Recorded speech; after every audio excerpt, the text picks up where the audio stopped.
ଗ୍ରୀଷ୍ମର ଆଗମନରେ ଖରା ତାତିରେ ସାରା ଜଗତ ତ୍ରାହି ତ୍ରାହି କରିଥାଏ। ମନୁଷ୍ୟ ଏବଂ ଜୀବଜନ୍ତୁମାନଙ୍କ ପରି ଆମ ବଡ଼ ଠାକୁର ମଧ୍ୟ ଗ୍ରୀଷ୍ମ ପ୍ରବାହକୁ ସହ୍ୟ କରିପାରିନଥାନ୍ତି। କଳାସାଆନ୍ତକ ସେବକମାନେ ଅନୁଭବ କରିଥାନ୍ତି ଚତୁର୍ଦ୍ଧାମୂର୍ତ୍ତିଙ୍କ ଦେହରୁ ଗମ୍ ଗମ୍ ଝାଳ ବୋହିଯାଇଥାଏ। ମଣିମାଙ୍କ ସେବକମାନେ ମଣିମାଙ୍କୁ ଶୀତଳ ପ୍ରଦାନ କରିବା ପାଇଁ ଏବଂ ଗ୍ରୀଷ୍ମ ପ୍ରବାହରୁ ଆରାମ ଦେବା ପାଇଁ ଏକ ନୀତି କରିଥାନ୍ତି। ତାହାକୁ ଚନ୍ଦନ ଯାତ୍ରା କୁହାଯାଇଥାଏ। ଏହି ଯାତ୍ରା ଦୀର୍ଘ 42 ଦିନ ଧରି ଚାଲିଥାଏ।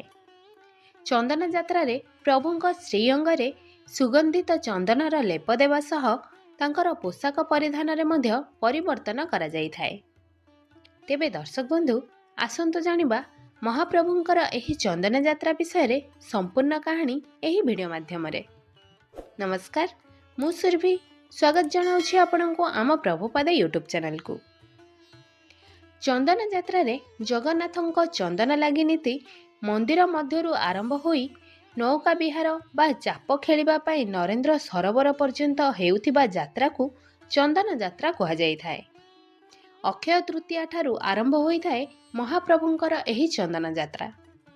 ଚନ୍ଦନ ଯାତ୍ରାରେ 21 ଦିନ ବାହାର ଚନ୍ଦନ ଏବଂ 21 ଦିନ ଭିତର ଚନ୍ଦନ ଲାଗି ଭାବେ ଦୀର୍ଘ 42 ଦିନ ଧରି ସୁଗନ୍ଧିତ ଚନ୍ଦନ ଲେପରେ ସଜେଇ ହୋଇଥାନ୍ତି କାଳିଆ ସାଆନ୍ତ। ଏହି 42 ଦିନ ଧରି ପ୍ରଭୁଙ୍କୁ ପାଟ ବସ୍ତ୍ର ପରିଧାନ ବଦଳରେ ସ୍ୱତନ୍ତ୍ର ବସ୍ତ୍ର ବୈରାଣୀ ସୂତା ଲୁଗାରେ ପରିଧାନ କରାଇଥାନ୍ତି ସେବକମାନେ। ମହାପ୍ରଭୁଙ୍କ 13 ଯାତ୍ରା ମଧ୍ୟରୁ ଚନ୍ଦନ ଯାତ୍ରାରେ ଅକ୍ଷୟ ତୃତୀୟାର ପୂର୍ବ ରାତ୍ରିରୁ ଭୋଗ ମଣ୍ଡପ ଘରେ ଚନ୍ଦନ ପ୍ରସ୍ତୁତି କରାଯାଇ ରଖାଯାଇଥାଏ। ଠାକୁରଙ୍କର ସକାଳ ଧୂପର ଅନ୍ତ ପରେ ସେବକମାନେ ପ୍ରସ୍ତୁତ ଥିବା ଚନ୍ଦନ ଧରି ମନ୍ଦିରର 3 ଥର ପରିକ୍ରମା କରିବା ପରେ ମହାପ୍ରଭୁଙ୍କ ପାଖକୁ ଆସି ତାଙ୍କର ଶରୀରରେ ଲେପ ଦେଇଥାନ୍ତି। କାଳିଆ ସାଆନ୍ତ ଚନ୍ଦନ ଲାଗି ବେଶ ହେବା ପରେ ଜାତ ଭୋଗ ପ୍ରସ୍ତୁତ କରାଯାଏ। ମହାପ୍ରଭୁଙ୍କର ଚଳନ୍ତି ପ୍ରତିମା ରୂପରେ ମଦନମୋହନ, ଭୂଦେବୀ, ଶ୍ରୀଦେବୀଙ୍କୁ ଆଜ୍ଞାମାଳ ପ୍ରଦାନ କରାଯାଇଥାଏ। ଆଜ୍ଞାମାଳ ପ୍ରାପ୍ତ ହେବା ପରେ ମଦନମୋହନ ମଣି ବିମାନରେ ବିରାଜି 22 ପାହାଚ ଦେଇ ଯାତ୍ରା କରି ରଥ ଖଳାରେ ପହଞ୍ଚିଥାନ୍ତି। ସେଠାରେ ପହଞ୍ଚିବା ପରେ 3 ବାଡ଼ର ବାର୍ଦ୍ଧକୀଙ୍କୁ ଆଜ୍ଞାମାଳ ପ୍ରଦାନ କରିବା ପରେ ଶ୍ରୀମନ୍ଦିର ପୁରୋହିତ ଏବଂ ସେବାୟତମାନଙ୍କ ଦ୍ୱାରା ବର୍ଣ୍ଣଜାତ ରୀତିରେ ରଥ ନିର୍ମାଣ କାର୍ଯ୍ୟର ଆରମ୍ଭ ହୋଇଥାଏ।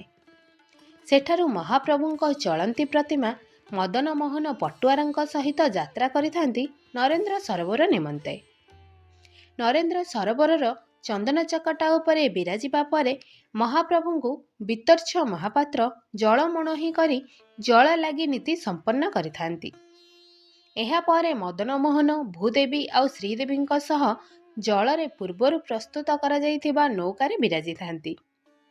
ସୁନନ୍ଦା ନାମ୍ନୀ ନାଲି ଚାପରେ ରାମକୃଷ୍ଣଙ୍କ ସହ ଯମେଶ୍ୱର, ଲୋକନାଥ, ମାର୍କଣ୍ଡେଶ୍ୱର, ନୀଳକଣ୍ଠେଶ୍ୱର ଏବଂ କପାଳମୋଚନ ପଞ୍ଚପାଣ୍ଡବ ମିଶି ବିରାଜିଥାନ୍ତି।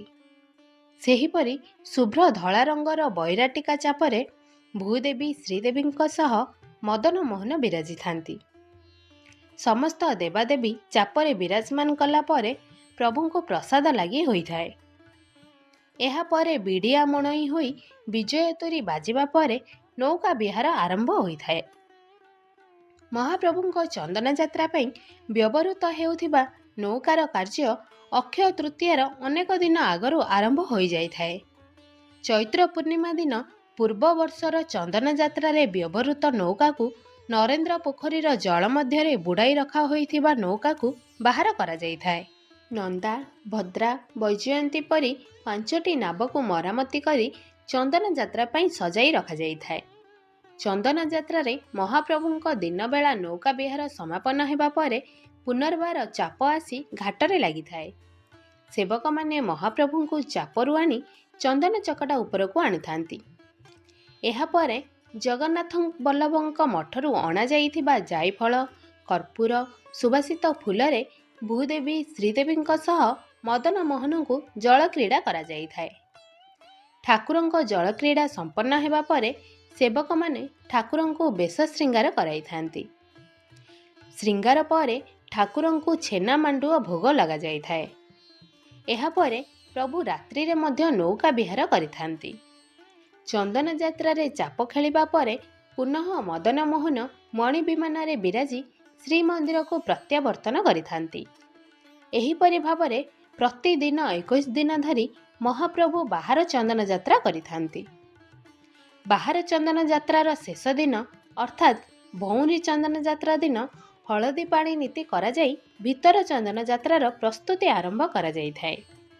21 ଦିନ ଧରି ଭିତର ଚନ୍ଦନ ଯାତ୍ରାରେ ପ୍ରତିଦିନ ସକାଳ ଧୂପ ସରିବା ପରେ ମହାପ୍ରଭୁଙ୍କର ଗୁପ୍ତ ଆଲଟ ନୀତି କରାଯାଇଥାଏ।